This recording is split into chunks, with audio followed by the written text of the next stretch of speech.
Welcome back to Fitness for Noobies. My name is Jay. Today we're going to talk about the plank, following on from our push-up video last time. It seems like a natural progression to go to the plank as they're very similar positions. The plank is very different from the push-up in that it's what they call an isometric hold. All that means is that your muscles contracting without lengthening or shortening. Again, go back to the bicep curl example. When you contract the muscle, so the muscle's getting shorter and then the muscle's getting longer. An isometric hold would be the equivalent of sort of holding a bicep curl just there, holding a dumbbell. There are two types of plank. There's the high plank and the elbow plank. Both great, both will get you where you want to go. Myself, I probably prefer the elbow plank just purely because I find it a little bit easier. If you have shoulder or wrist issues, or if they're quite weak, you'll probably find the elbow plank easier as well. That's probably why I do. But there isn't really, you won't get a huge amount of difference in the benefit that you get from either of them. The plank will work your core, that's everything around here. And around to your bum as well, because when you're in the position, whether it's high or elbow, when you're in plank position, you want to be contracting your core and your glutes.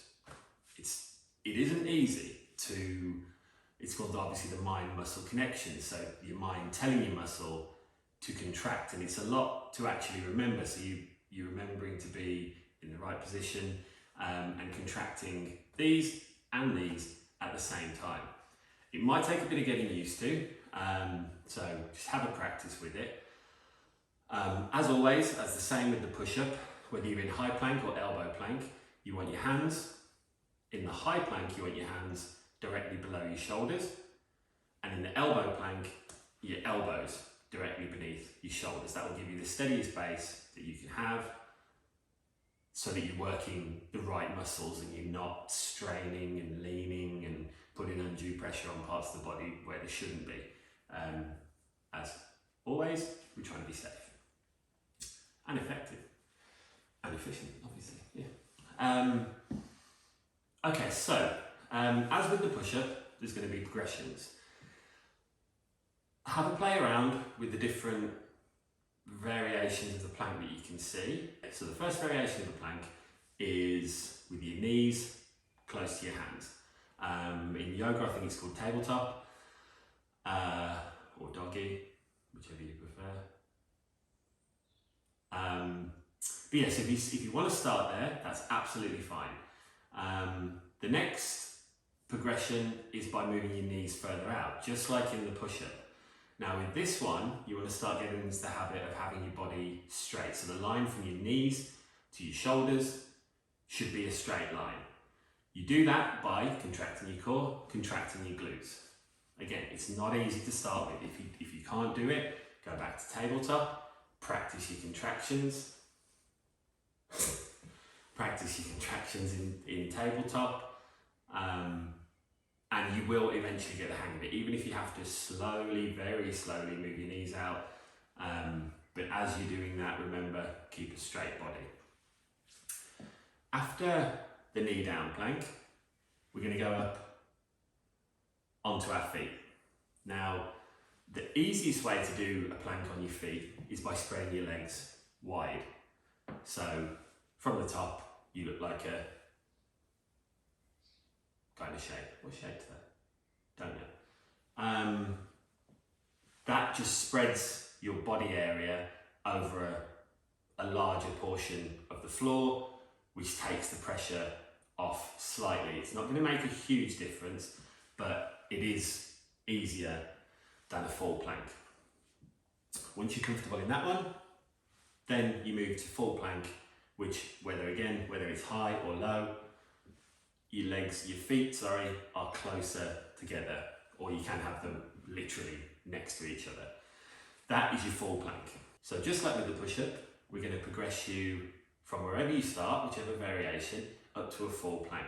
So we'll put the graphic on the screen. Whichever variation, you can do a plank of 15 seconds in, that is where you start. So as with the push-up, we're going to be aiming for 3 sets of planks. Once you can do 3 sets of planks at 15 seconds, in whichever variation you start in, then the next time you come to do the exercise, you're going to do 3 sets of 20 seconds. So if you start, say, knees down, but far away from your hands, with a nice flat body, contracting, then if you can do that for 15 seconds 3 times, with a minute's rest in between, so we go 15-second plank, minute's rest, 15-second plank, minute's rest, 15-second plank. Once you can do that, you move on to 3 sets of 20-second planks. So 20 seconds, minute rest, 20 seconds, minute rest, 20 seconds. Once you can do that, 3 sets of 25 seconds. Once you can do that, 3 sets of 30 seconds.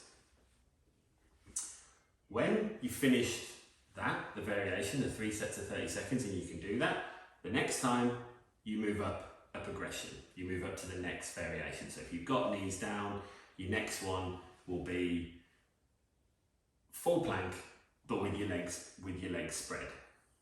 You start on 3 sets of 15 seconds and progress like that. So that'll all be on the graphic on the screen. When you finished your 3 sets of 30 seconds full plank, you just keep on going. So 3 sets of 35 seconds, 3 sets of 40 seconds, up to 3 sets of a minute, up to 3 sets of 5 minutes. And you can just keep going and going and going. We'll cross that bridge, maybe when we come to it, or maybe we don't and we'll just set the bridge on fire. So that's your plank. So remember, whether it's elbows down or hands down, you're going to be pushing those into the floor. So on your elbows, push your elbows into the floor. On your hands, push your hands into the floor. You're trying to push the ground away from you. Contract, contract, and then push your heels when you're on your feet. Push your heels away from you towards the back wall. I hope you enjoyed that and you got something out of it. Let me know how you're getting on. If there's any other videos you want to see, like, share and subscribe as always. So we've got a couple more exercises coming up and then we've got a challenge which I'm looking forward to. I hope you are too. See you later.